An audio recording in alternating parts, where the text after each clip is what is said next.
আমাৰ অসমত মানুহে জুবিন দাৰ নাম ল'ব লাগিছিল, মিয়াৰ নাম ল'ব লাগিছিল? যদি প্ৰকৃত অসমীয়া হয় কাৰ নাম ল'ব লাগে? জুবিন দাৰ নাম ল'ব লাগিছিলে। জুবিন দাৰ জাষ্টিছৰ হৈ কাম মাত পাতিব লাগিছিলে। আমাৰ অসমখনত এতিয়া এনেকুৱা মানে ইলেকশ্যনৰ হাৱা লাগিছে য'ত নেকি আমাৰ জুবিন দাৰ কথা নলোৱাই হৈছে। জুবিন দাক সকলোৱে পাহৰি গ'ল। মানুহে বিচাৰিব লাগিছিল জাষ্টিছ ফৰ জুবিন গাৰ্গ। জুবিন দাৰ জাষ্টিছৰ কথা ভাবিবই লাগিছিল। তেখেতে অসমৰ কাৰণে যিখিনি অৱদান তেওঁ কৰিলে কেতিয়াও কোনেও পূৰণ কৰিব নোৱাৰিব। তেওঁৰ নিচিনা এজন জন্ম পাব কেতিয়াও নহয়। তেখেতে বহুতখিনি কৰি থৈ গৈছে আমাৰ অসমীয়া সংস্কৃতিৰ ওপৰত, আমাৰ অসমখনৰ কাৰণে।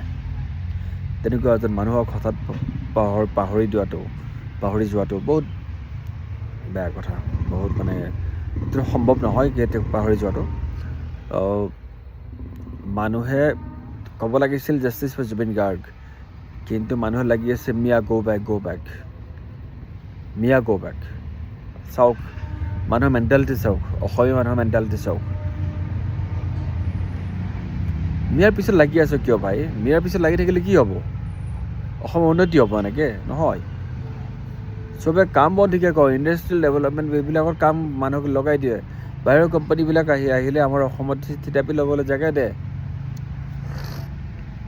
ৰাস্তাই ঘাটে ধৰি পেলাই বাহিৰা মানুহ টৰ্চাৰ নকৰিবি, ডিষ্টাৰ্ব নকৰিবি। যেতিয়ালৈকে বাহিৰৰ মানুহ অসমত নাহিব তেতিয়ালৈকে অসমৰ উন্নতি নহয়। যিমান ডাঙৰ চিটি আছে তাত চাই ল'বি এবাৰ। উন্নতি কিহৰ কাৰণে? বাহিৰৰ মানুহ তাত আহিব পাৰে সুস্থভাৱে, কোনো অসুবিধা নহয়, ধুনীয়াকৈ থাকিব পাৰে, খাব পাৰে, যাব পাৰে। তেতিয়াহে বাহিৰৰ মানুহৰ আমদানি হ'লেহে হ'ব। সেইবিলাক একো নাই। জাষ্ট মানুহ মিয়া খেদ। ইলেকশ্যনৰ ভোট লাগে ন, সেইটোৱে।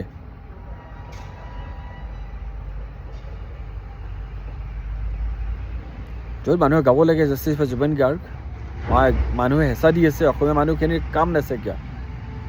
মিয়া খেদ। কেইটামান সৰু সংগঠন ওলাইছে, সিহঁতে তাৰপিছত লাগি আছে মিয়া খেদ।